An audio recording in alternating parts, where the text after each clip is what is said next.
Baik, bisa kita mulai? Bisa, Ibu. Oke, make sure dulu suara Ibu terdengar. Sudah terdengar, Ibu. Jelas, Ibu. Oke, slide-nya sudah terlihat. Sudah terlihat, Ibu. Oke, kita mulai. Om Swastiastu,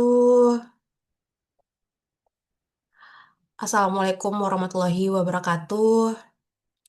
Selamat siang, selamat datang di semester 2. Selamat datang di blok 2. Eh, Setelah libur panjang ya, hari ini kita mulai perkuliahan yang eh, masih basic untuk di blok 21, tapi ternyata basicnya itu banyak karena 3 bidang disatukan gitu. Jadi hari ini kita akan membahas tentang basic konsep dari hematologi, imunologi, dan onkologi. Ini dijadikan satu dalam satu pertemuan. Oke, disclaimer dulu.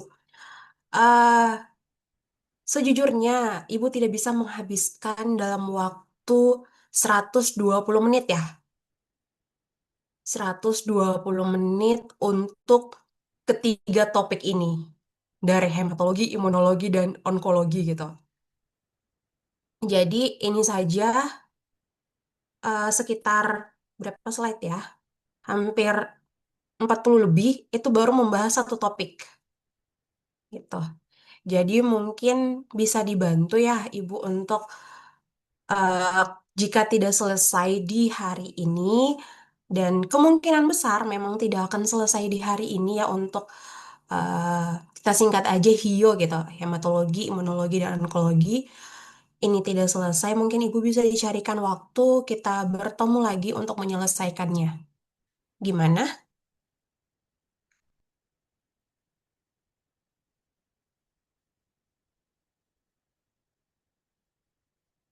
Kasih Ibu respon gimana? Jangan Ibu memutuskan sendiri gitu. Tinggi, Ibu. Boleh ya? Kasih reaksi kali ya? Nah kan Ibu nggak bisa mantau semuanya sekaligus gitu. Oke, oke nanti bisa dibantu ya sama Kortinya. Nanti kita komunikasi lagi untuk waktunya. Untuk Zoom juga nggak apa-apa kita Zoom lagi kalau memang kelasnya masih belum tersedia gitu. Oke, kita mulai. Jadi, sudah pernah dengar belum tentang hematologi, imunologi, dan onkologi ini? Sudah pernah, Ibu. Sudah, berarti sudah tidak asing lagi dong. Boleh Ibu kalian memberikan deskripsi singkat mungkin di kolom chat. Apa itu hematologi, imunologi, dan onkologi? Singkat aja, yang kalian tahu itu tentang apa?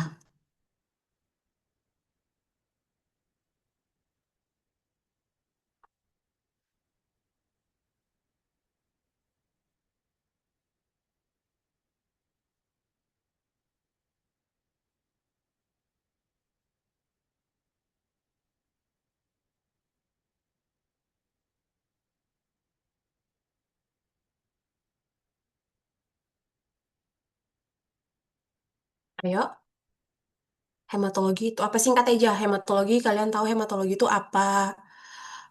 Imunologi itu apa? Onkologi itu apa?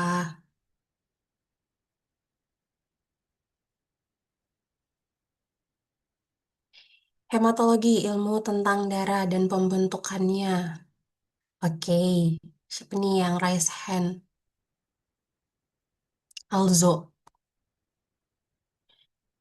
Imunologi tentang pertahanan tubuh. Oke, mungkin Alzo coba yang hematologinya.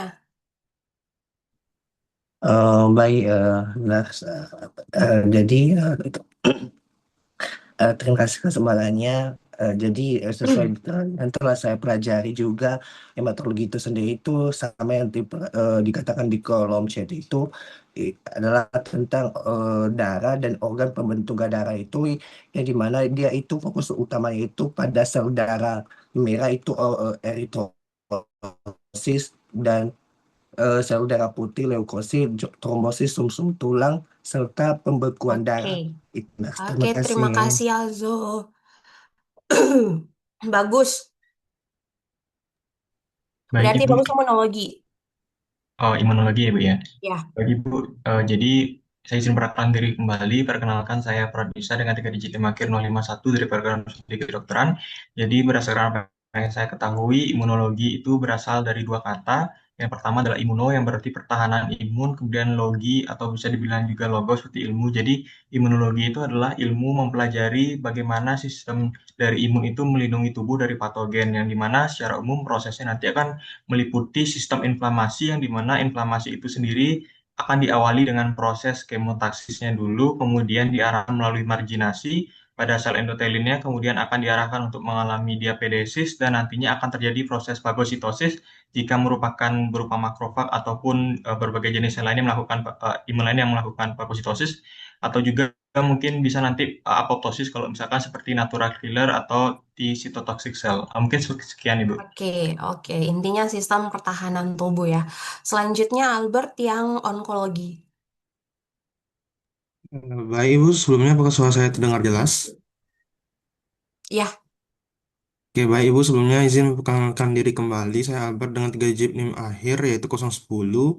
Terkait onkologi, itu merupakan suatu cabang ilmu yang mempelajari tentang khususnya kanker begitu Ibu. Jadi nanti ada kaitannya dengan imunologi, di mana kalau di onkologi itu kan kalau kita berbicara kanker itu kita selain kanker ada tumor dan sebagainya gitu. Jadi kita berbicara bagaimana sistem tubuh kita itu bisa korup, itu bisa mengalami kesalahan gitu dalam proses tumbuh kembangnya, sehingga menyebabkan pertumbuhan yang tidak terkendali, entah itu dari jaringan ataupun jaringan tubuh atau dari sel darah sendiri, sehingga menyebabkan jaringan ataupun sel darah itu menyerang tubuh kita sendiri secara tidak terkendali. Seperti itu, Ibu.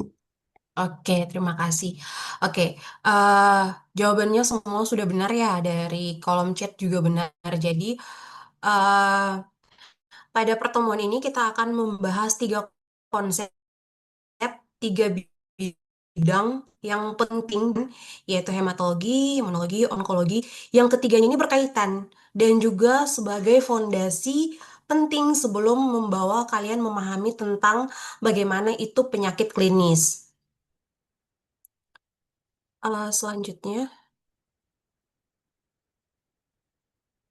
nah, seperti ini penjelasannya bahwa sama seperti yang teman-teman kalian sudah paparkan bahwa hematologi itu cabang ilmu yang mempelajari tentang produksi, fungsi, dan juga kelainan sel darah serta protein di darah.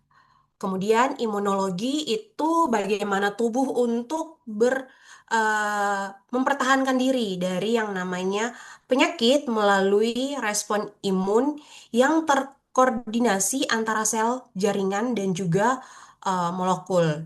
Kemudian onkologi itu adalah ilmu yang fokus pada pertumbuhan abnormal dari sel. Dalam artian jumlahnya ini mungkin yang tidak terkendalikan lagi atau mungkin tidak bisa ditangani lagi secara medis.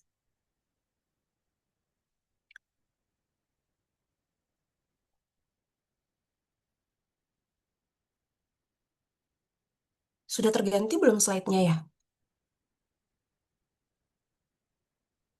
Belum nih Kak Bu. Belum Ibu.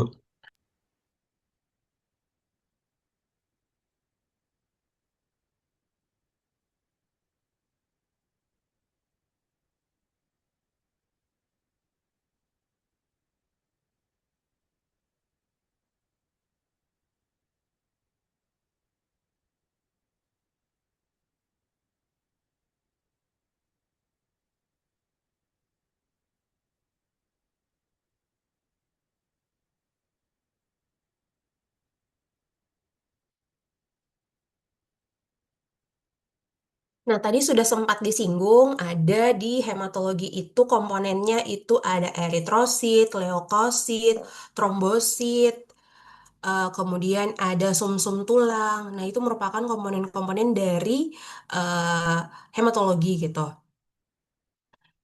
Kemudian di imunologi, tadi sistem kekebalan yang di sini yang berperan ada sistem kekebalan tubuh kita itu dalam menghadapi patogen itu ada yang pertahanan secara alami atau innate. Ini langsung tubuh kita yang sudah dipunyai oleh tubuh kita, kontrol dari tubuh kita. Sedangkan adaptif ini dari beberapa sel maupun reseptor yang akan berperang, yang akan melawan si patogen ketika menginfeksi atau masuk ke dalam tubuh dan akan terbentuk yang namanya antibodi. Kemudian onkologi itu seperti Ibu katakan tadi bahwa ada mutasi sel dan eh, ada proliferasi gitu. Nah, tujuan dari pembelajaran blok Hio ini, jadi di sini kita dituntut agar dapat mengidentifikasi sel-sel yang terdapat dalam darah. Kita bercerita yang normal dulu ya, karena kita bercerita tentang basicnya gitu. Kemudian serta menjelaskan dari masing-masing fungsi sel tersebut. Kemudian sifat-sifat dari stem cell, perannya dalam yang namanya pembentukan sel darah. Kemudian bagaimana pembentukan sel darah ini diatur oleh sitokin yang menjamin ketersediaan sel darah yang adekuat. Kemudian mengenali yang namanya tahap perkembangan dari sel darah merah atau eritrosit dan neutrofil pada berbagai tahapan proses pematangan. Kemudian menjelaskan juga dari konsekuensi tanda maupun gejala jika terjadi kelebihan ataupun kekurangan. Ini bisa bercerita tentang peningkatan ataupun penurunan jumlah. Kemudian menjelaskan patofisiologi serta gambaran klinis dan patologis, eh, utamanya pada anemia aplastik. Kemudian eh, penggunaan klinis seperti eritropoietin, rekombinan, dan juga GF, GCSF. Nah, sekarang kita masuk ke darah. Nah, untuk darah sendiri, untuk hematologi sendiri, kita akan bercerita tentang komposisi darah, morfologi dan fungsinya, kemudian korelasi secara morfologisnya, biologisnya, dari yang namanya proses hematopoiesis. Kemudian makna dari peningkatan ataupun penurunan jumlah dari sel darah tertentu, konsekuensi dari kegagalan si sumsum tulang, kemudian penggunaan klinis faktor pertumbuhan dari hematopoietik.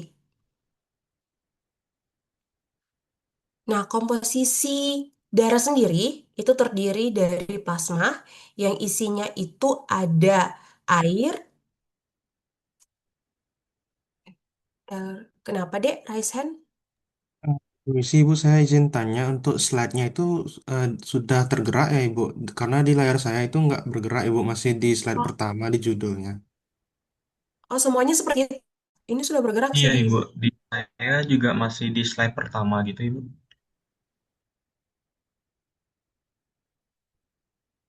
gitu ya.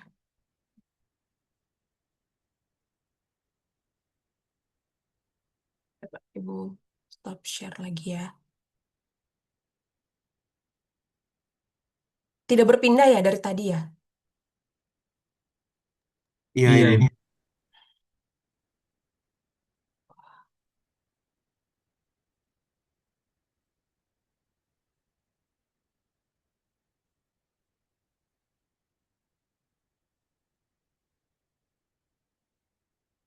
Ini udah sub kok. Udah kelihatan belum? Sudah Ibu. Sudah di slide apa? Di slide yang pertama sih Ibu. Kok di Ibu? Bentar.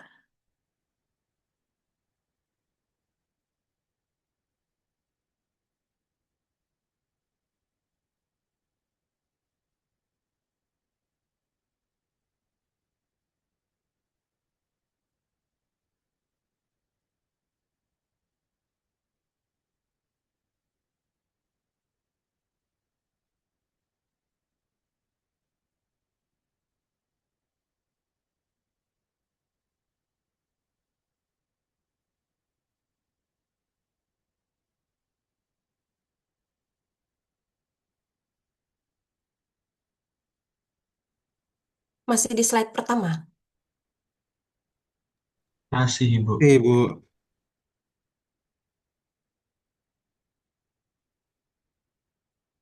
Aduh, gimana ya deh ya?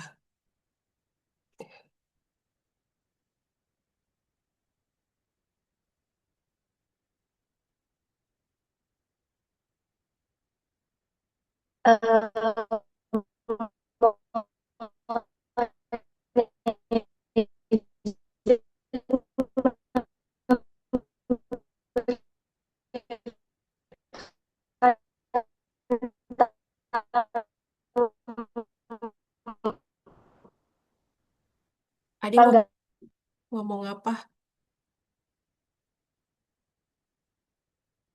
Coba ya, Ibu coba lagi.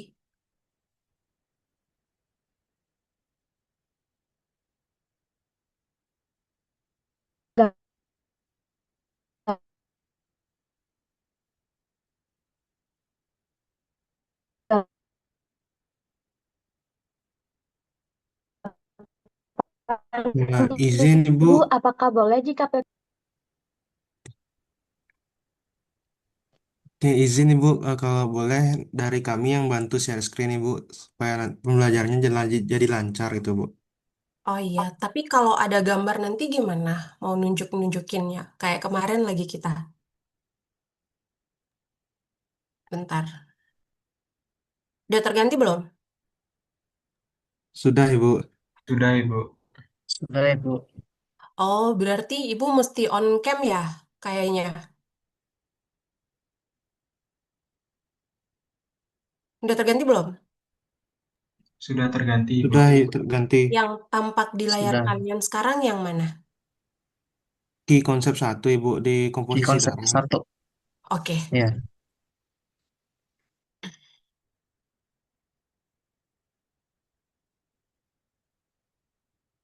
kita coba gini dulu ya. Nggak apa-apa ya Ibu off cam dulu ya. Kalau Ibu kasih ke kalian slide-nya, nanti kalau ada gambar, kita kayak waktu itu pertemuan yang terakhir kita ya kalau nggak salah ya. Jadinya ngambang, nggak ngeliat penjelasannya gimana. Bisa ya gini? Baik, Bu. Bisa Ibu. Oke. em,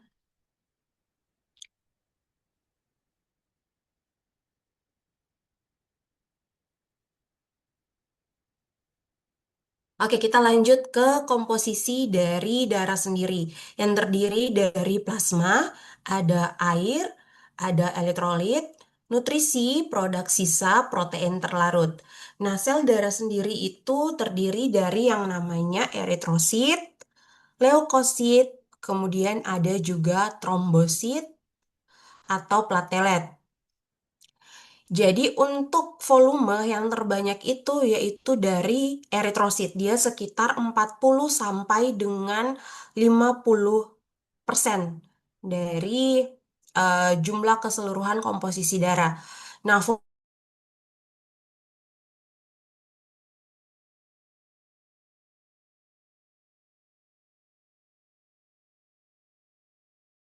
filter pada orang dewasa.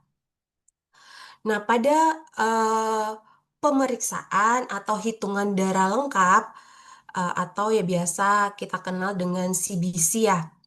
Itu adalah pemeriksaan laboratorium yang paling umum digunakan untuk menentukan eh, peningkatan atau penurunan mengetahui dari si sel darah dari si eh, leukosit, kemudian trombositnya, ada hemoglobin, kemudian ada hemato hematokrit gitu. Jadi CBC ini akan memberikan informasi tentang kondisi eh, pada darah, seperti mungkin ada anemia, ada kelainan darah, infeksi, ataupun hal lainnya.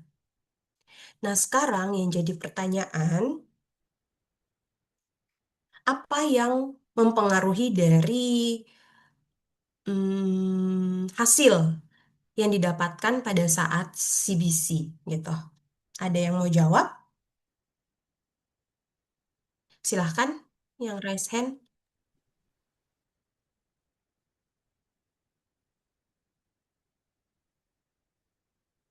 Silakan, Adek. Baik Ibu, sebelumnya saya izin perkenalkan diri kembali. Perkenalkan saya Pardisa dengan 3 digit NIM Maker 051 dari program studi kedokteran.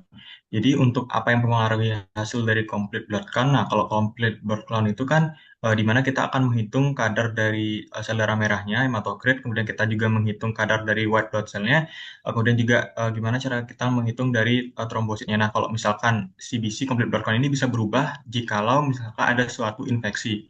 Nah, infeksi ini kan men-trigger suatu inflamasi. Nah, karena tertriggernya suatu inflamasi, dia akan membuat suatu proses yang kita kenal kayak vasodilatasi, yang juga nanti akan merilis semacam senyawa kimia yang dihasilkan oleh sel-sel yang ada di sana seperti mast cell, kayak leukotriene, kemudian ada prostaglandin, kemudian yang akan mengirim sinyal untuk sel darah putih itu supaya datang. Nah, ketika sel darah putih ini datang, dia mengalami marginasi, kemudian dia pedesis, dan ketika dia sampai di lokasi, dia akan merilis interleukin. Nah, interleukin ini menjadi suatu sinyal untuk produksi sel darah putih lain yang jumlahnya lebih banyak karena di sana memang betul terjadi infeksi. Nah, jadi tentu ketika hal itu terjadi, kita bisa lihat bahwa pada bagian misalkan pada bagian sel darah putihnya atau white blood cell-nya, maka jumlah atau jenis sel tertentu itu jumlahnya meningkat. Kalau misalkan infeksi biasa seperti patogen yang bisa difagositosis, maka bagian dari leukositnya yang si neutrofil yang paling banyak gitu. Jika memang berupa dari misalkan kita kenal seperti cacing gitu, maka yang bagian eosinofilnya yang paling banyak yang dihasilkan gitu. Dan itu nanti karena di sana juga ada inflamasi, berarti ada semacam pendarahan juga, maka trombositnya juga diciptakan dengan lebih banyak begitu. Dan nantinya akan mempengaruhi dari kadar sel darah merah yang lewat di sana. Mungkin sekian yang bisa saya sampaikan, Ibu. Terima kasih. Oke. Eh, ada yang lain? Sudah sangat lengkap. Mungkin ada yang mau tambahkan?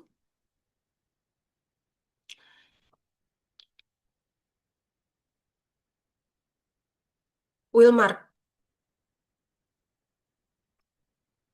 Baik, Bu, terima kasih atas kesempatannya. Ya. Perkenalkan, nama saya Wilwar Petrus Purba dengan 3 digit NIM terakhir 045. Jadi, kata Petrus tadi kan ada infeksi. Kalau selain itu, menurut saya ada juga anemia mungkin.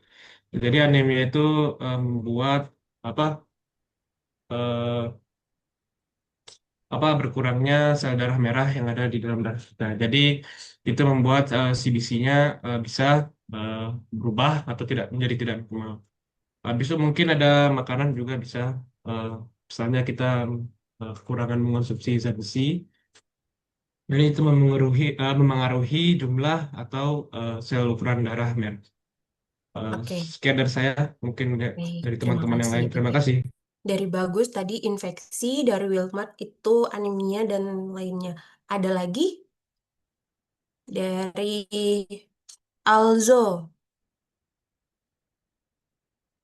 Baik, jadi mungkin tadi Pratyusha sudah menjelaskan lebih lengkap, tapi di sini saya akan secara singkatnya saja karena tadi Pratyusha sudah menjelaskan yang di mana CBC itu sendiri adalah pemeriksaan laboratorium untuk mengevaluasi komponen saluran seluler darah. Itu yang meliputi mulai dari tadi itu eritrosit, hemoglobin, hematokrit, leukosit, tromosit atau disebut dengan juga platelet, dan juga untuk mengetahui indeks dari eritrosit sendiri dengan menggunakan MCV. Nah, itu. Terima kasih. Oke, terima kasih. Jadi untuk apa saja yang mempengaruhi dari hasil pemeriksaan CBC sendiri, itu sebenarnya ada faktor internal dan juga eksternalnya sendiri. Internal itu ada infeksi dan juga inflamasi. Di situ mungkin airnya, elektrolitnya, nutrisinya, produksi sainya, ataupun protein terlarutnya. Kemudian internal juga mungkin pada gangguan sum-sum tulangnya dari defisiensi nutrisi, penyakit kronis, atau mungkin juga dipengaruhi oleh kelainan genetik dan autoimun. Kalau eksternal sendiri tadi sudah ada yang sempat menyinggung, ada yang dehidrasi dan juga asupan cairan. Mungkin dari pengaruh obat-obatan, mungkin orang tersebut juga sedang mengkonsumsi suplemen atau aktivitas diet, fisik, dan juga hormonnya. Nah, bagaimana perubahan itu terjadi? Jadi perubahan jumlah ya. Di sini kita bercerita tentang jumlah ataupun fungsi dari sel darah akibat penyakit eh, autoimun. Kemudian bahan hidrasi tubuh tadi yang mempengaruhi dari konsentrasi darah. Jadi ketika asupan cairan atau kita mengalami dehidrasi itu sangat mempengaruhi yang namanya konsentrasi dari darah. Kemudian kalau efek obat itu mempengaruhi yang namanya sumsum tulang dan juga fungsi sel darah sendiri. Seperti itu.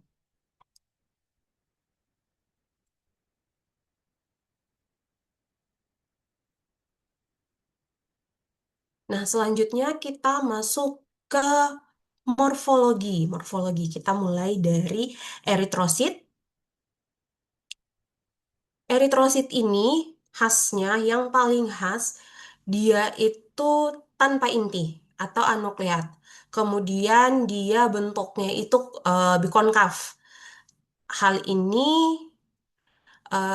dikarenakan karena sifatnya yang harus fleksibel agar mudah melalui yang namanya kapiler atau pembuluh darah. Fungsinya sendiri, dia mengandung yang namanya hemoglobin. Hemoglobin apa ya? Ada yang tahu? Dan Apa? Izin Bu, sel darah merah. Sel darah merah eritrosit. Hemoglobin, Izin Ibu, protein pengikat oksigen. protein pengikat oksigen di dalam eritrosit. Dia gunanya itu untuk mengangkut oksigen ke jaringan. Kemudian, hmm, tadi bentuknya yang konkav itu berfungsi untuk proses pertukaran oksigen yang lebih optimal. Selanjutnya ada yang namanya leukosit atau sel darah putih. Nah, berbeda dengan eritrosit, dia di sini berinti. Kemudian ada neutrofil, basofil, dan kawan-kawannya. Kalau leukosit sendiri itu tugas utamanya justru akan ada di proses pertahanan tubuh untuk melawan infeksi ataupun benda-benda asing yang tidak dikenali oleh tubuh, mungkin patogen dan lain-lainnya, atau kuman, virus, seperti itu. Parasit juga. Kemudian ada granulosit yang fungsinya ini akan menyerang si infeksi bakteri tersebut. Kalau eosinofil dia akan melawan parasit, basofil dia akan memicu yang namanya alergi. Kemudian ada trombosit, platelet atau mungkin keping darah ya. Dia kecil berupa fragmen sel dan tidak berinti. Trombosit ini dia akan berfungsi pada proses pembekuan darah. Dia akan membantu proses pembekuan darah untuk penyembuhan luka atau pada saat terjadinya luka. Dia akan membentuk yang namanya plang atau sumbatan pada area yang luka tersebut.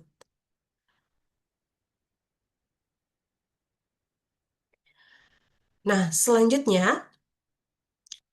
eh, korelasi atau morfologi dari hematopoiesis di sini bisa dilihat eritrosit, trombosit, dan leukosit. Nah, sebenarnya ada tiga main problem utama yang dihadapi oleh eritrosit secara struktur, melihat dari struktur biologisnya ya. Tadi kan Ibu sudah jelaskan bahwa uh, eritrosit ini mempunyai fungsi utama, dia itu harus mengambil oksigen di paru-paru dan mengantarkan ke jaringan perifer yang membutuhkan. Kemudian, permasalahannya, eritrosit ini dia diameternya kan kurang lebih 8 ya, 8 mikron. Sedangkan yang dia lewati yaitu si kapiler ini itu kurang lebih lebih lebih kecil dari diameter eritrosit sendiri, yaitu kurang lebih 3 mikron. Nah, bagaimana prosesnya agar dia bisa melewati dan melakukan tugasnya tadi, yaitu mengambil oksigen dari paru-paru dan mengantarkannya ke jaringan perifer yang membutuhkan? Ada yang bisa jawab? Albert. Oke, baik Bu. Jadi saya izin menjawab terkait bagaimana RBC itu bisa menuju jaringan yang membutuhkan oksigen, tetapi dia mengalami hambatan di mana dia harus juga melewati pembuluh yang kecil seperti itu ya, Bu. Jadi dari Betul. RBC sendiri dia itu memiliki sitoskeleton namanya. Jadi itu merupakan struktur yang tidak hanya dimiliki oleh sel darah merah, tetapi juga semua sel begitu. Tetapi di sini pada sel darah merah dia punya struktur yang spesial pada sitoskeletonnya, yaitu ada yang namanya spektrin dan juga ankrin, di mana dia itu adalah protein sitoskeleton yang berfungsi kuat dalam mempertahankan stabilitas dan elastisitas dari sel darah merah, sehingga dia itu bisa melewati suatu pembuluh yang kecil tanpa dia mengalami rupture seperti itu, atau yang disebut sebagai rupture itu kerusak kayak gitu. Dan spektrin dan angkrin ini juga membentuk sel darah merah yang kita lihat yaitu berbentuk seperti bikonkaf gitu. Dan spektrin angkrin ini dengan struktur bikonkafnya itu dia itu bisa memperluas ikatan oksigennya pada hemoglobin kayak gitu. Mungkin sekian Oke, jawaban dari saya, Ibu. Terima kasih. oke, terima kasih Albert. eh Satvika Pramesti. Baik, Ibu izin saya nggak on cam. Jadi saya sempat cari tahu gimana, maaf Ibu, ribut. Jadi oksigen itu memiliki ukuran yang sangat lebar untuk dia melewati uh, pembuluh darah yang dimana rata-ratanya itu uh, lebih kecil daripada ukurannya. Nah, di sini solusi yang diberikan adalah RBC atau sel darah merah itu dia dibekali oleh enzim antioksidan yang merupakan jalur pentose fosfat dan dia juga dibekali dengan membran yang kuat. Semisal kalau misalnya dia rusak, dia akan dihancurkan di limpa. Jadi setahu saya sel dan informasi yang saya dapat kalau sel darah merah itu tuh sekali pakai dan dibuat kuat kalau misalnya diganti, uh, kalau misalnya rusak bakal diganti. Dan juga umurnya itu 4 bulan atau 120 hari karena dia akan terus terpapar oleh oksigen, obat dan stres mekanis. Jadi dia bakal uh, terus diperbaharui istilahnya begitu Ibu. Oke, oke, terima kasih. Suaranya kurang jelas ya deh ya, nggak apa-apa. Tapi Ibu bisa ngambil intinya. Oke, satu lagi dari Reza. Izin Bu, jadi kan tadi dibilang bahwa eritrosit itu tidak memiliki inti sel otomatis. Kalau misalnya dia di tempat yang sempit kan dia nggak punya inti, nggak punya organel, jadi dia bisa memipih itu. Jadi kan di eritrosit itu terdiri dari cairan, jadi dia bisa memipih sesuai bentuk dari yang eritrosit lewati. Oke, oke, terima kasih semua jawabannya. Benar ya, jadi eh eritrosit ini dia akan mengangkut oksigen melalui protein khusus tadi. Kita bahas ini dulu. Jadi melalui protein khusus tadi yaitu si eh, hemoglobin. Dia akan mengikat oksigen di paru-paru dan akan membawa melewati si pembuluh darah dari arteri ke seluruh tubuh. Nah, karena tadi kan eh dia tidak memiliki inti ya, seperti dikatakan Reza ya, tidak memiliki inti, makanya dia sangat fleksibel untuk melakukan perubahan. Ketika dia melewati kapiler, dia akan menyesuaikan gitu. Oke, kita kembali ke hemoglobin. Jadi hemoglobin ini adalah molekul protein besar tersusun dari protein dan zat besi. Hemoglobin atau Hb ya, sering disingkat Hb, itu terdiri dari 4 rantai. Itu Iya. ada goblin, kemudian ada goblin yang alfa, itu yang 1 dan juga 2, kemudian beta itu ada juga 1 dan juga 2. Nah, setiap molekul globin ini dia terikat pada molekul pigmen merah yang disebut Heme tadi, yang mengandung yang namanya ion besi atau Fe2. Nah, pertanyaan selanjutnya, mungkin tadi ini sudah terjawab ya dari eh penjelasan siapa tadi, Albert ya? Ya Ibu, kenapa Ibu? Maaf sebelumnya karena terpental Ibu keluar. Oh ya, tidak apa-apa. Oke, ada yang mau jawab pertanyaan ini?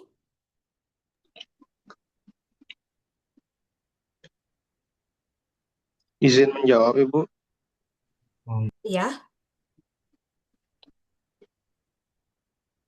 Oke, silahkan.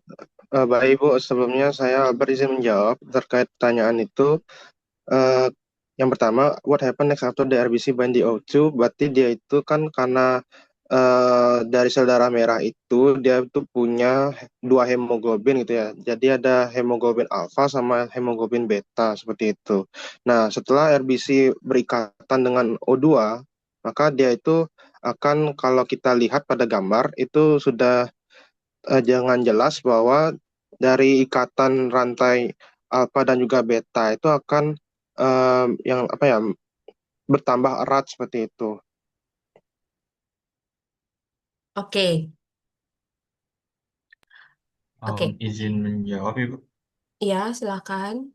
Bagi Ibu, saya izin memperkenalkan diri kembali. Perkenalkan saya Pradisa dengan 3 digit NIM akhir 051 dari program studi kedokteran. Jadi, kalau untuk memahami apa yang terjadi setelah red blood cell menempel dengan O2, maka kita harus mengenal di paru-paru itu akan terjadi perbedaan konsentrasi gradien dari tekanan. Nah, ketika terjadi perbedaan tekanan ini, karbon dioksida itu memiliki afinitas yang lebih tinggi dibandingkan oksigen ketika berikatan dengan hemoglobin. Nah, tentu karena perbedaan gradien, nah gradien tekanan ini dia lebih kuat dibanding hal itu, sehingga karbon dioksidanya melepas. Nah, ketika dia melepas, maka oksigennya bisa menempel gitu. Nah, ketika dia menempel itu, kalau hemoglobin itu ada beberapa jenis. Nah, pada bagian orang dewasa normal, itu hemoglobin A1 atau kita kenal 2 alfa dan 2 beta. Nah, kemudian kalau pada orang dengan suatu khusus, yang memiliki suatu khusus, dan ini lebih rentan terhadap penyakit seperti thalassemia, itu ada hemoglobin 2 alfa dan 2 delta. Pada fetal atau pada janin itu adalah hemoglobin 2 alfa dan 2 gamma. Nah, intinya bagian dari cincin globin itu membantu untuk memegang yang namanya oksigen itu sendiri. Fe-nya itu berfungsi untuk menarik si oksigen karena gugus besi itu memiliki afinitas yang tinggi terhadap oksigen juga gitu. Itu yang membuat dia bisa menempel. Nah, setelahnya dia akan dialirkan hingga menuju ke jaringan perifer atau jaringan yang membutuhkan. Nah, ada namanya difosfogliserat. Nah, difosfogliserat ini sendiri sebetulnya adalah suatu mekanisme atau hasil dari si red blood cell itu untuk menghasilkan energi. Nah, dia kan tidak bisa menghasilkan energi yang menggunakan oksigen gitu karena bagian dari intinya dia sudah dibuang. Nah, jadi dia akan menggunakan yang jalur tanpa oksigen atau anaerob yang dimana jalurnya ini akan ada suatu kayak pathway sun gitu yang kalau tidak salah namanya adalah Leu-Behring-Rapoport Sun yang dimana dari 1,3-disfosfogliserat itu mengalami mutasi menjadi 2,3-disfosfogliserat. Nah, sebetulnya produk dari metabolitnya si red blood cell ini dia berfungsi untuk membantu melepaskan O2. Karena ketika di dalam sel terjadi, misalkan di dalam sel itu kan tentu kandungan oksigennya juga tinggi gitu, karena si selnya itu perlu oksigen juga. Nah, supaya dia mau terlepas dari kondisi perbedaan gradien itu, maka dia perlu bantuan namanya 2,3-disfosfogliserat, yang dimana afinitasnya ini ternyata lebih tinggi juga dibanding dengan oksigen, sehingga oksigen bisa lepas dan menuju ke jaringan perifer. Mungkin sekian, Ibu. Oke, sangat lengkap penjelasannya. Jadi, yang pertama yang terjadi ketika si RBC ini akan blend dengan oksigen akan membentuk yang namanya oksihemoglobin. Oksihemoglobin kondisi saat hemoglobin itu mengikat oksigen di paru-paru. Nah, cirinya tadi sudah dijelaskan, sudah disinggung teman uh, bagus ya tadi ya, bahwa menempel pada kemudian struktur hemoglobinnya itu lebih rapat seperti yang dijelaskan oleh Albert tadi. Atau biasa istilahnya itu air state gitu. Nah, kemudian afinitas terhadap oksigen ini tinggi yang mudah mengikat O2. Ini terjadi di paru-paru, ini masih terjadi di paru-paru. Fungsinya itu membawa oksigen ke jaringan. Selanjutnya akan deoksihemoglobin. Nah, kondisi ini saat hemoglobin akan melepas si oksigen ke jaringan tubuh. Sudah sampai nih di tempat yang dituju, akan dilepas. Nah, ciri utamanya O2 ini atau oksigen ini dilepas, maka strukturnya menjadi yang tadinya rapat, dia akan terbuka di sini. Atau istilahnya T-taste, T-taste. Nah, kemudian molekul 23 ini tadi dia akan masuk ke sini. Dia akan masuk ke tengah struktur ini. Nah, perannya tadi seperti dikatakan bagus untuk menstabilkan bentuk karena sekarang sudah deoksihemoglobin, jadi dia menstabilkan bentuk tersebut. Dia akan menurunkan afinitas dari hemoglobin terhadap oksigen. Dia akan membantu juga pelepasan oksigen ke jaringan. Maka terjadi ini terjadi pada jaringan yang membutuhkan ya, seperti yang Bu katakan tadi bahwa di mana dibutuhkan, disitulah dilepaskan. Itu kontrol tubuh. Oke, next.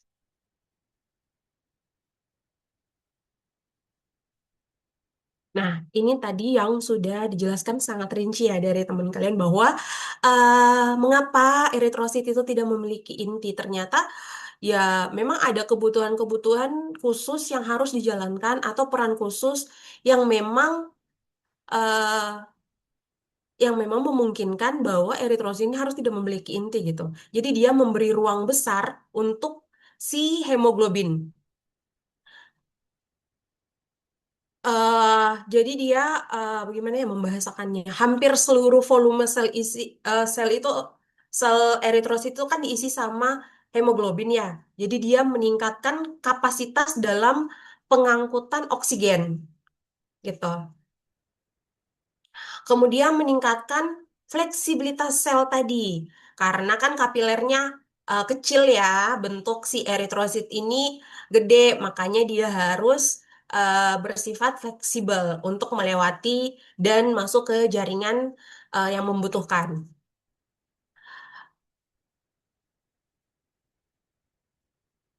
Nah, ini tadi adalah pathway yang sudah sempat disinggung oleh Bagus, bahwa eritrosit sendiri itu menghasilkan energinya melalui metabolisme glukosa. Ada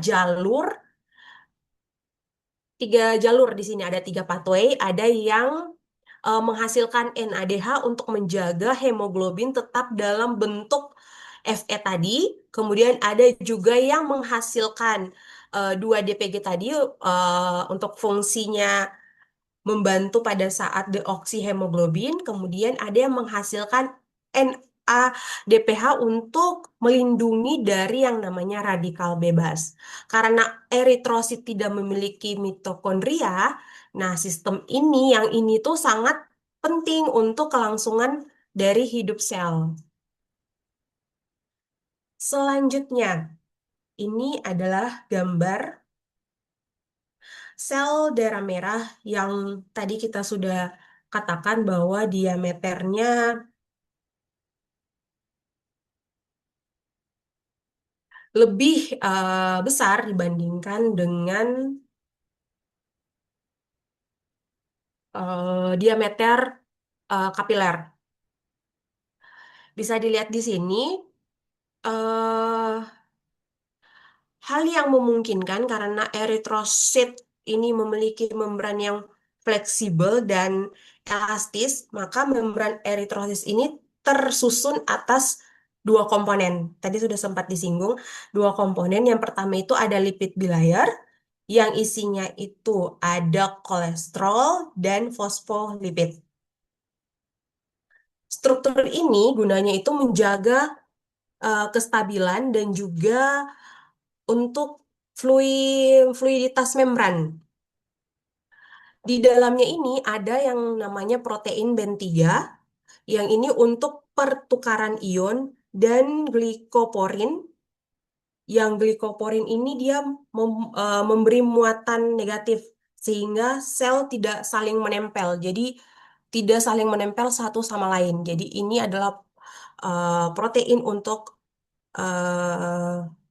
BN3 ini adalah protein untuk pertukaran ion, dan glikorin yang A ini dia untuk eh, dia juga bermuatan negatif, tetapi fungsinya itu agar si sel-sel ini tidak saling menempel.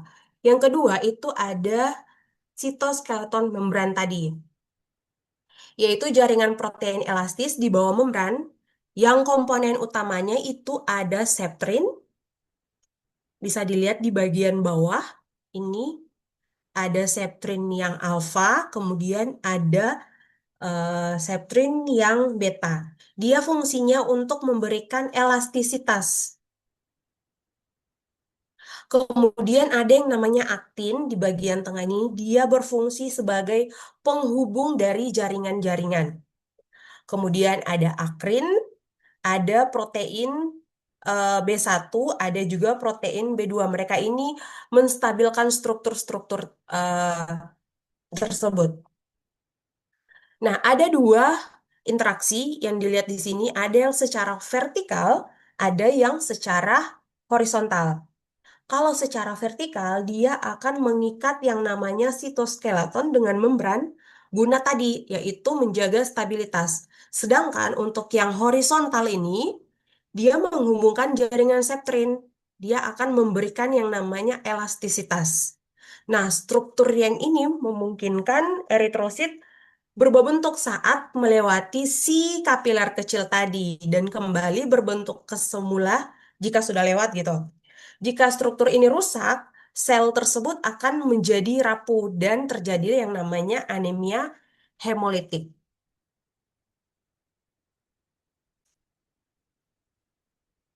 Berikut adalah gambar septrik yang bagian bawah tadi ya, yang bagian ini.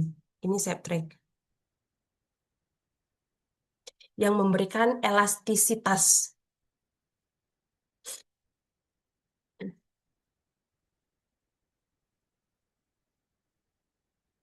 Nah, ini merupakan rantai-rantai dari RBC. Dia komponen kunci dari sitoskeleton atau kerangka sel. Untuk strukturnya, septrin ini karena tadi untuk elastisitas, dia protein yang lentur. Dia berbentuk seperti ini. Bisa dilihat, ini berbentuk seperti jaring laba-laba ya, terletak di bawah membran dari sel darah. Fungsi utamanya tadi fleksibilitas dan kekuatan struktur sehingga sel darah merah dapat berubah bentuk tanpa hancur ketika melewati pembuluh darah kapiler yang tadi yang sangat sempit.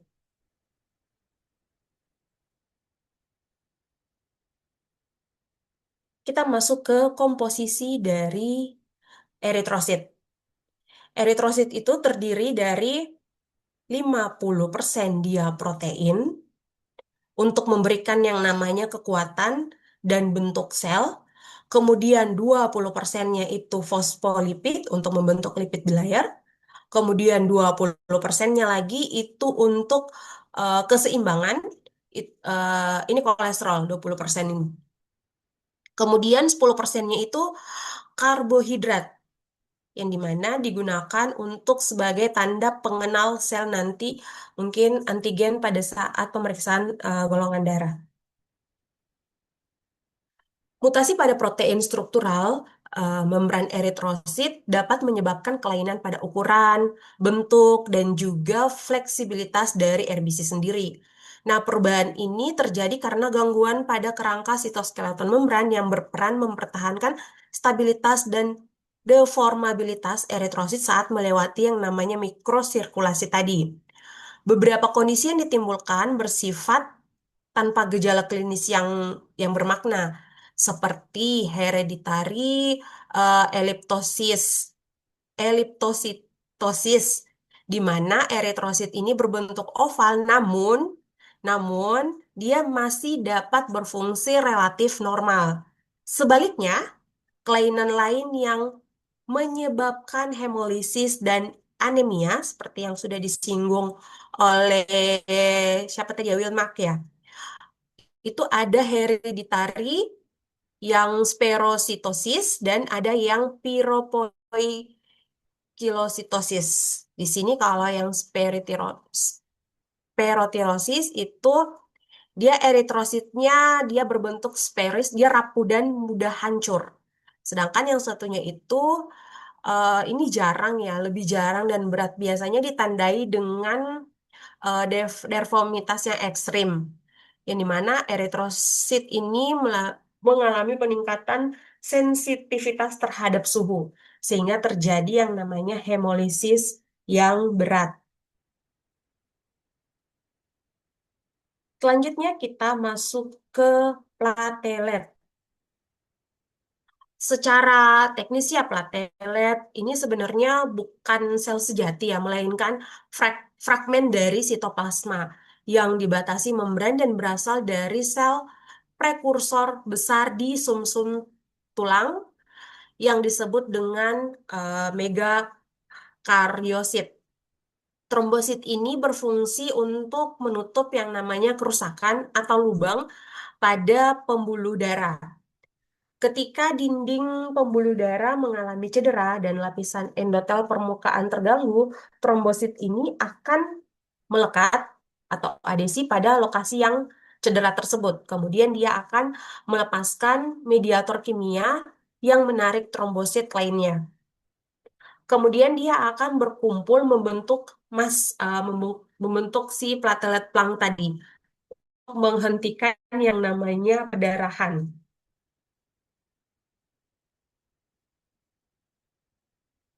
Ini penampakan histologi dari si platelet ketika dilakukan pewarnaan. Ini normalnya seperti ini. Selanjutnya, yaitu neutrofil dan granulosit lainnya. Kalau bercerita tentang neutrofil, ini pasti sebagian besar akan masuk ke sistem pertahanan pertama terhadap yang namanya infeksi bakteri, di mana neutrofil ini akan melakukan yang namanya fagositosis dengan menelan dan menghancurkan bakteri atau mikroorganisme tersebut. Nah, kemudian dia juga menghasilkan enzim proteolik dan radikal oksigen untuk membunuh si patogen tersebut.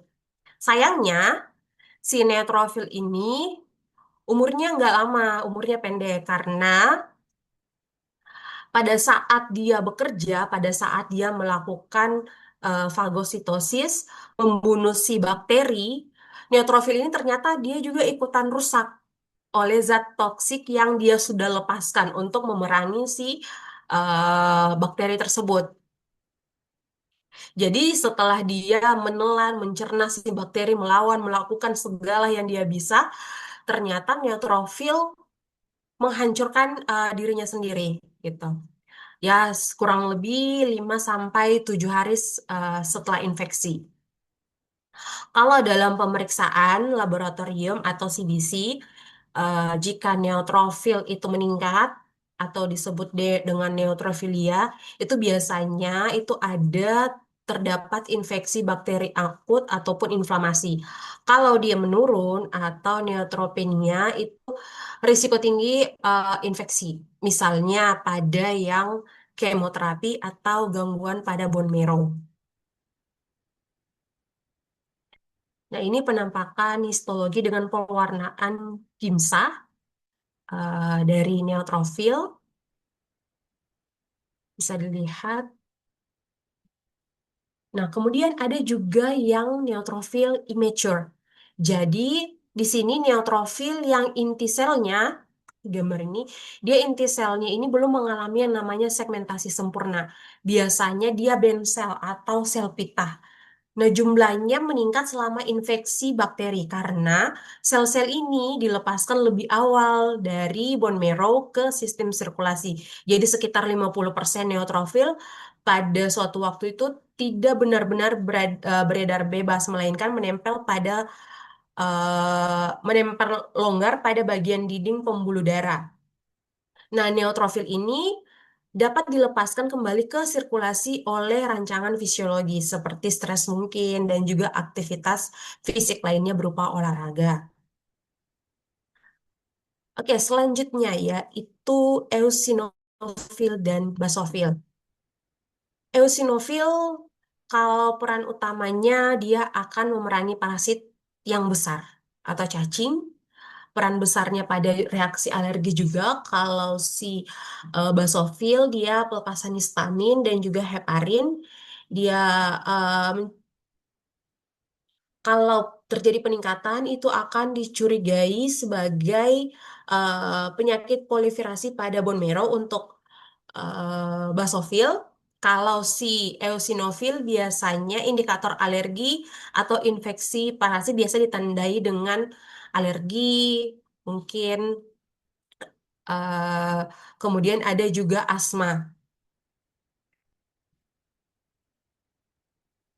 Penampakan dari histologi si eosinofil dan basofil.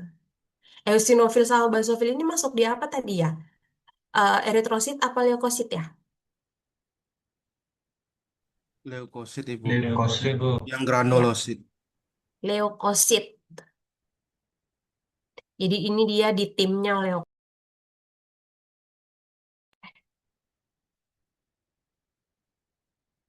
selanjutnya yaitu limfosit.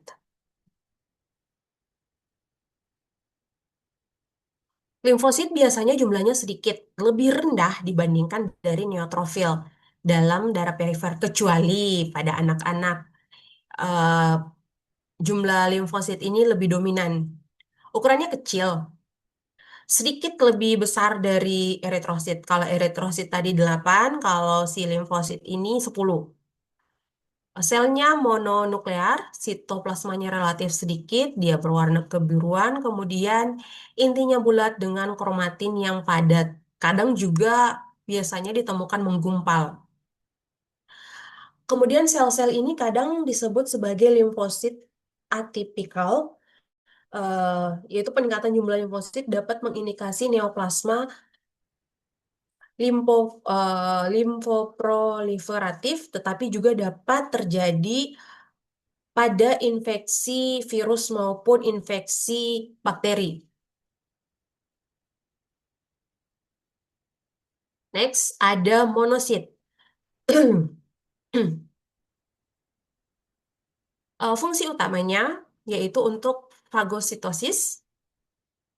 Dia akan, kalau yang tadi eosinofil dia spesifik ke parasit yang besar, kalau si monosit dia akan bakteri, jamur, sel-sel mati ataupun partikel-partikel asing lainnya. Dia akan berdiferensiasi, dia akan menjadi makrofag di jaringan. Peningkatan dari monosit sendiri itu menandakan adanya infeksi kronis ataupun autoimun. Contohnya ada TBC, SLI, atau fase pemulihan infeksi akut. Sedangkan kalau penurunan itu artinya supresi bone marrow, misalnya sepsis, kemoterapi, ataupun melakukan terapi steroid.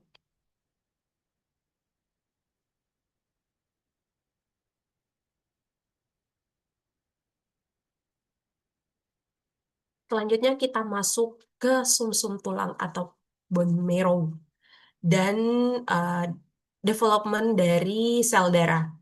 Jadi semua sel darah di sirkulasi perifal itu berasalnya dari sini, dari si bone marrow ini, pada yang manusia dewasa. Artinya, eritrosit, leukosit, trombosit diproduksi melalui yang namanya hematopoiesis di sumsum tulang. Tadi sudah sempat disinggung sama Bagus ya. Pada masa embrio, pembentukan sel darah itu terjadi di beberapa organ. Ada yang yolk sac, hati, kemudian liver, kemudian ke limpa. Setelah mendekati proses kelahiran, sumsum tulang menjadi organ utama pembentukan sel darah dan dia akan tetap dominan sepanjang kehidupan. Jadi mau umur berapapun kalian, sumsum tulang ini menjadi organ utama pembentukan dari sel darah.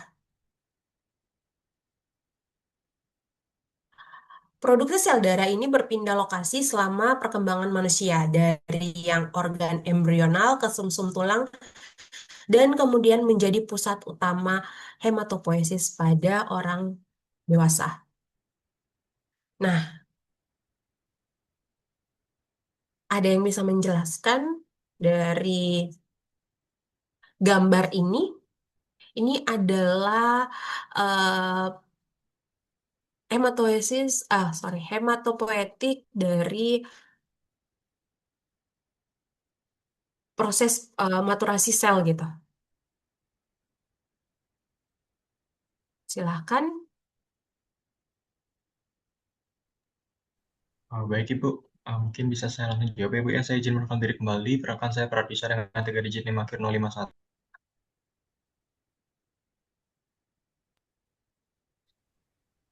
Iya, silahkan. Jadi dari gambar yang udah ada tadi dan juga penjelasan di awal, yang pertama itu adalah fase mesoplastik yang dimana itu diawali di yolk sac atau di bagian janinnya ibu itu akan memberikan yang namanya aliran darah ini. Nah, kemudian setelah janinnya lahir, setelah kurang lebih dari 3 hingga 9 bulan itu di awal, maka dia akan yang namanya tuh hepatik. Jadi dari liver dan spleen yang bekerja untuk menghasilkan sel darahnya. Dan kemudian setelah dia menjadi lebih dewasa, tapi sebelum umur 18 tahun, maka seluruh bagian dari tulang, bagian medula cavity-nya, bagian red bone marrow-nya akan menghasilkan yang namanya sel darah. Dan yang nantinya ketika sudah dewasa, karena bagian dari tulangnya itu, bagian red bone marrow-nya udah mulai terkikis dengan lapisan lemak, maka dia hanya bagian-bagian bawah tulang aja, kecuali bagian tulang yang panjang itu yang menghasilkan sel darah merah gitu, Ibu. Oke.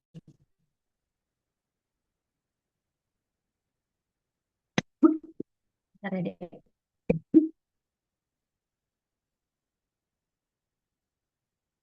Oke, sangat tepat dari penjelasannya. Eh, ini merupakan penjelasan tentang lokasi hematopoiesis, yaitu proses pembentukan sel darah.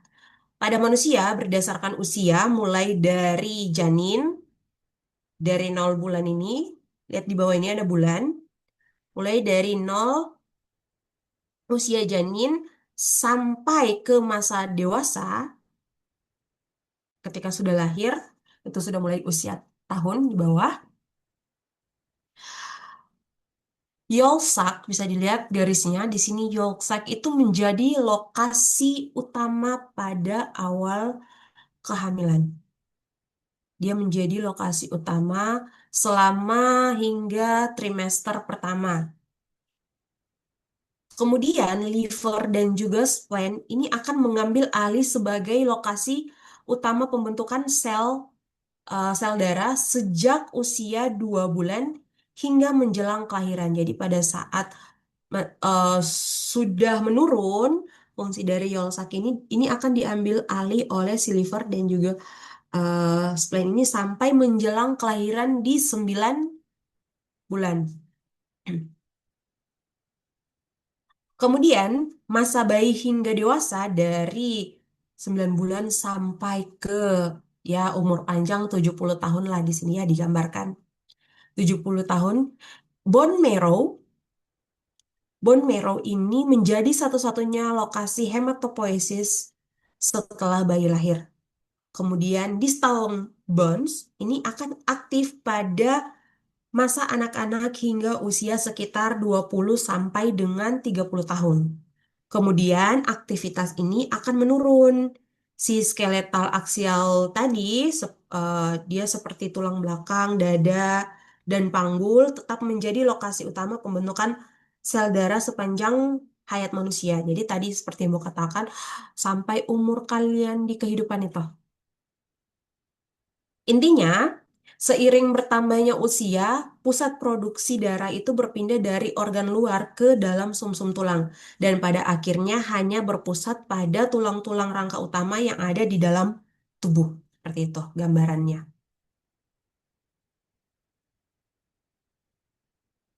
Selanjutnya, komposisi dari bone marrow. Kurang lebih dia ada 50% neutrofil dan prekursor neutrofil, sel darah putih yang paling banyak. Kemudian kurang lebih 25% juga dari prekursor eritroid atau calon eritrosit gitu, sel calon si RBC. Sisanya itu ada limfosit, monosit, sel plasma, dan lain-lain.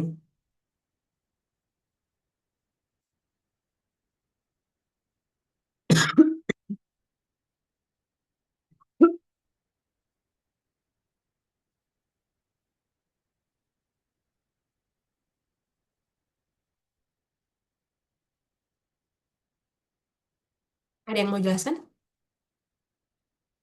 Proses pembentukan berbagai jenis sel darah dari satu sumber utama, yaitu si sel punca.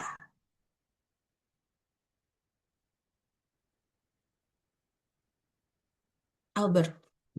Ah, oke, Bu, baik. Saya izin menjelaskan terkait eh, hematopoiesis untuk pembentukan darah.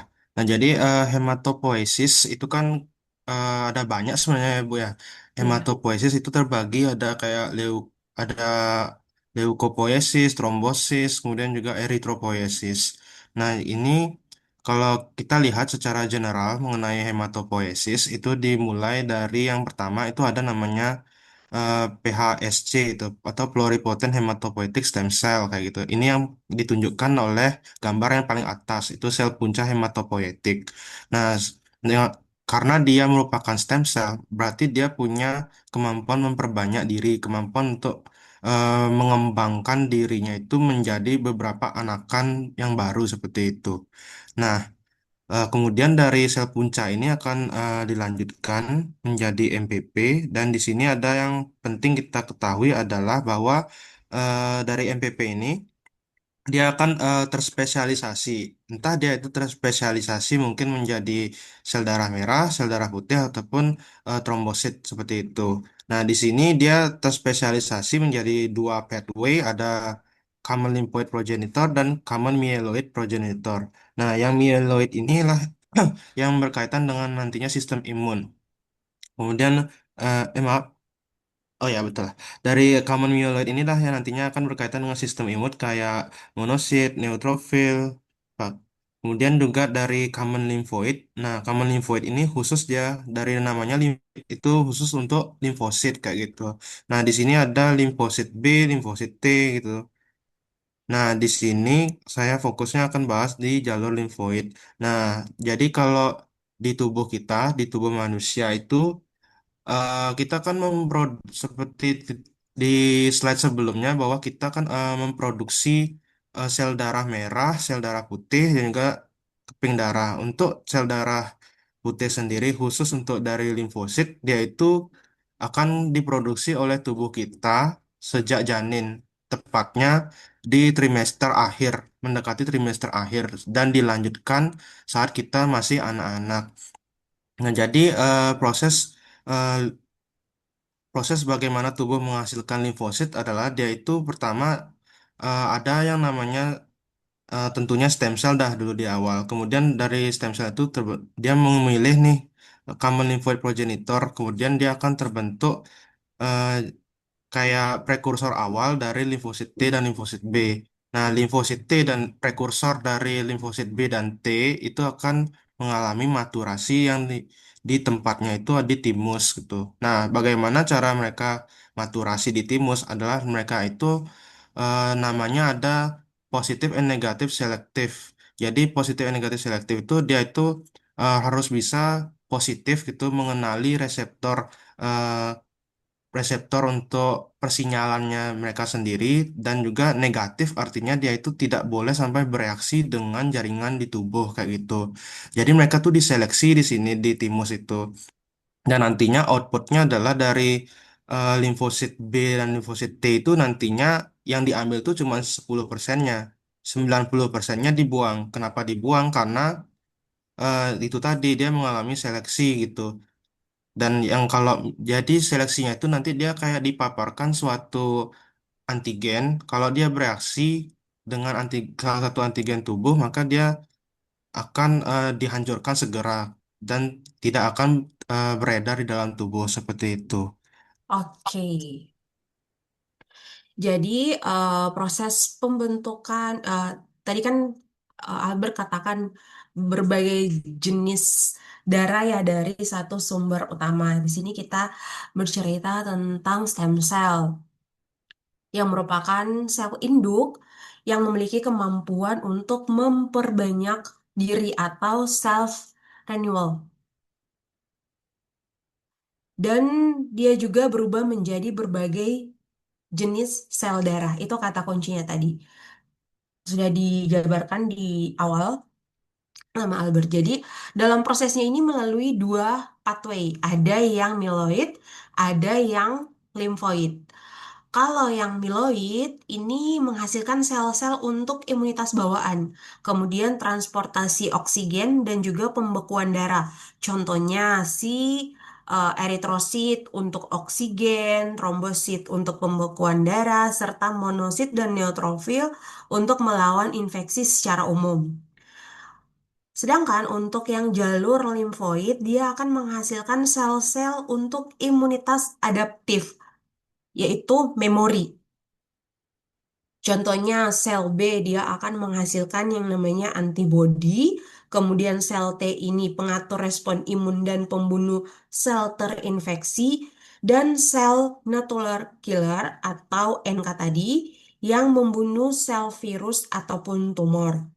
Jadi proses ini tuh menunjukkan bagaimana satu sel pucah atau stem cell di sumsum tulang itu dapat berdiferensiasi menjadi komponen yang sangat spesifik untuk menjaga pertahanan dan juga fungsi tubuh kita.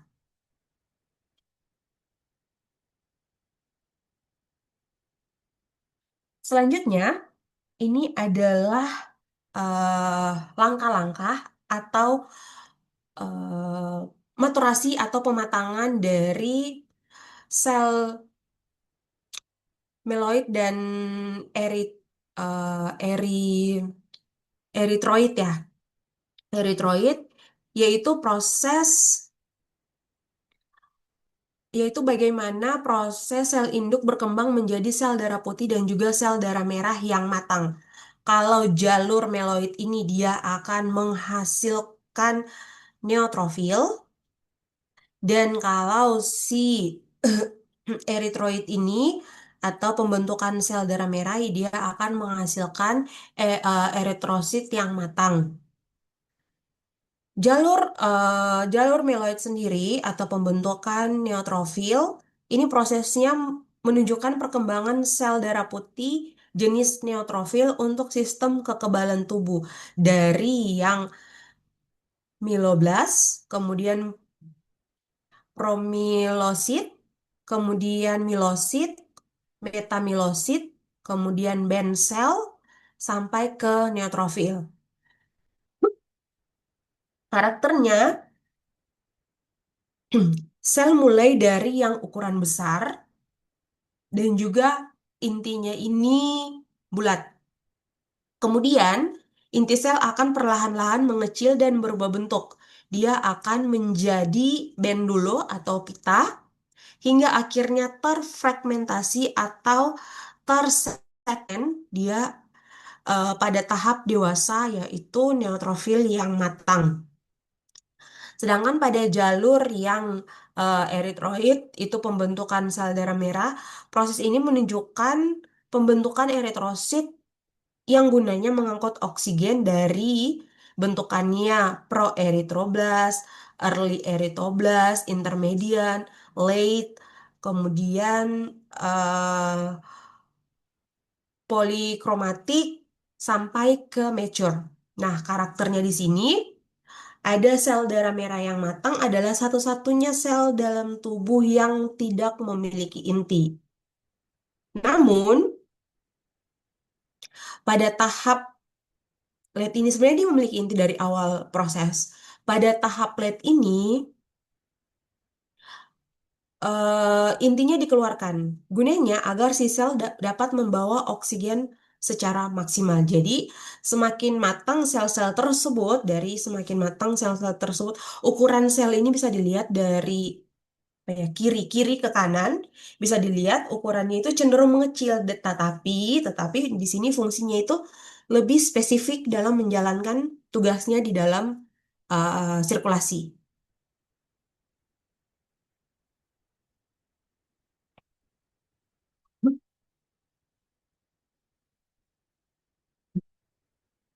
Masuk ke mielopoiesis yang diatur oleh berbagai sitokin yang disebut dengan interleukin dan juga koloni stimulating factor. Interleukin 3, sebenarnya interleukin ini ada banyak ya, ada 1, 2, 3. Kita spesifik berbicara tentang interleukin 3, dia akan mempengaruhi banyak jenis sel di sumsum tulang serta memberikan sinyal untuk proliferasi atau perbanyakan sel dan kelangsungan hidup sel.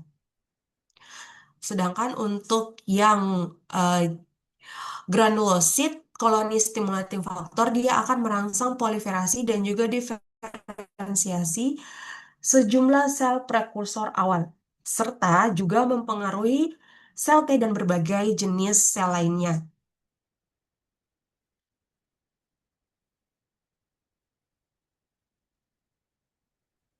Kemudian granulosit kolosin stimulating factor juga merangsang proliferasi, kemudian mempercepat pematangan neutrofil serta mengaktifkan neutrofil untuk melakukan yang namanya fagositosis dan membunuh mikroorganisme. Kadang keduanya ini digunakan secara klinis untuk meningkatkan jumlah neutrofil pada pasien yang mengalami eh, penurunan eh, neutrofil, jumlah neutrofilnya rendah. Selanjutnya, ini adalah proses pembentukan. Ini tadi kan sudah kita jelaskan di atas ya, di slide sebelumnya di gambar. Ini adalah skemanya. Jadi proses pembentukan sel darah merah dengan menunjukkan perubahan fisik dari setiap sel pada tahapan melalui 4 parameter. Bisa dilihat pada yang gambar A, B, C, dan D. Kalau yang bagian A ini adalah perubahan ukuran sel. Kemudian pada bagian B itu perubahan ukuran si inti selnya.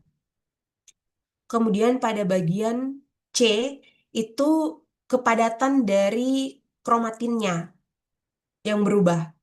Sedangkan pada bagian D itu perubahan warna sitoplasmanya. Kalau ukurannya pada gambar A ini, dia menunjukkan bahwa seiring dengan kematangan sel dari atas ini ya ke bawah, itu ukuran sel ini keseluruhan dia akan mengecil. Pada gambar B, menunjukkan bahwa ukuran inti sel juga mengecil bahkan jauh lebih cepat dibandingkan dari ukuran sel itu sendiri. Dan bahkan dia hilang pada tahapan late tadi. Kemudian kepadatan kromatinnya pada gambar C ini, dia menunjukkan perubahan pada tekstur inti sel yang awalnya si materi genetik atau kromatinnya tampak renggang, namun seiring pematangan dia menjadi sangat padat bahkan akhirnya menggumpal atau namanya apa ya, pinotik kalau tidak salah ya. Sebelum akhirnya dikeluarkan dari inti sel. Kemudian kalau yang tadi ini gambar D itu perubahan warna sitoplasma ini menunjukkan transisi dari warna yang sebelumnya itu biru tua karena mengandung banyak RNA, dia menjadi lebih menjadi merah muda. Dia menunjukkan bahwa sel sudah penuh dengan oksigen. Jadi, proses pematangan sel darah ini ditandai dengan pengecilan ukuran, pemadatan inti, dan akumulasi hemoglobin hingga akhirnya inti selnya hilang, kemudian sepenuhnya pada tahap sel darah merah dewasa atau eritrosit yang mature.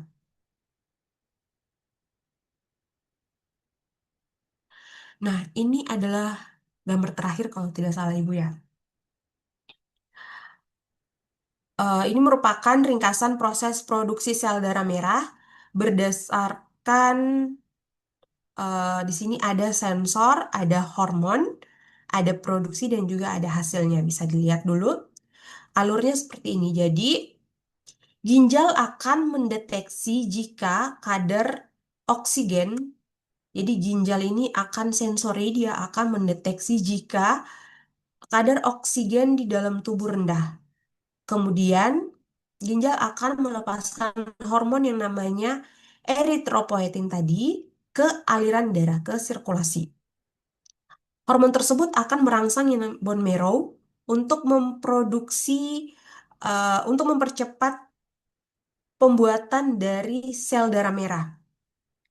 Hasilnya, yaitu jumlah sel darah merah ini akan meningkat sehingga kadar oksigen di dalam tubuh kembali normal. Jadi kesimpulannya itu produksi darah merah ini diatur oleh hormon dari ginjal sesuai dengan kebutuhan oksigen tubuh.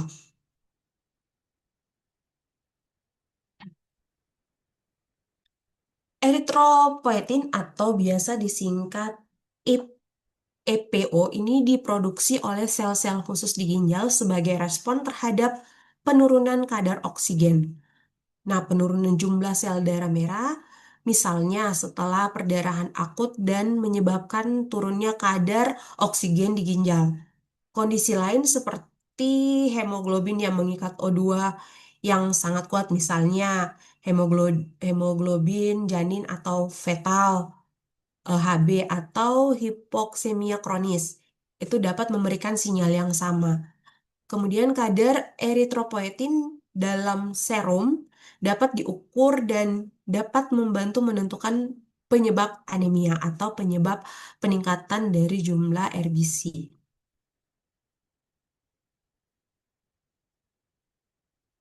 Ini adalah jenis-jenis ya, jenis-jenis sel jika mengalami peningkatan ataupun penurunan, kemudian tanda dan gejalanya, dan kemungkinan penyebabnya. Nanti kalian bisa cari tahu lagi lebih dalam. Kalau dia eritrosit, kalau dia mengalami penurunan, namanya anemia. Kalau dia peningkatan, namanya eritrosotot, eritrositosis, sama trombosit. Kata kuncinya pokoknya kalau dia turun ada ianya gitu di belakang. Oke, eh, kita cukup untuk hari ini. Nanti selanjutnya kita bahas tentang imunologi yang lebih banyak lagi, imunologi dan juga onkologi di pertemuan selanjutnya. Waktu ibu udah habis ya?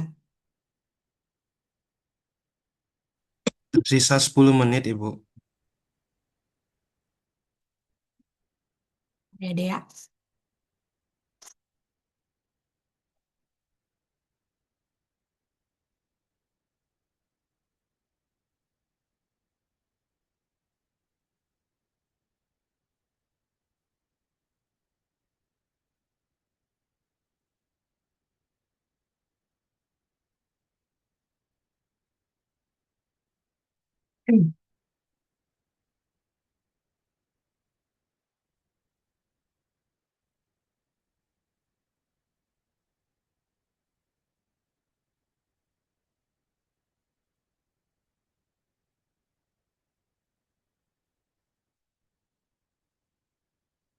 Ini udah bisa on cam belum ya?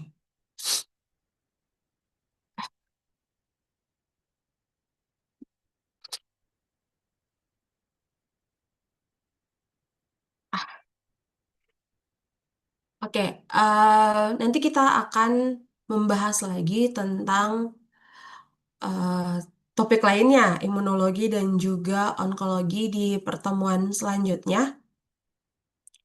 Eh, Nanti sekalian kita diskusi di pertemuan selanjutnya apa ya?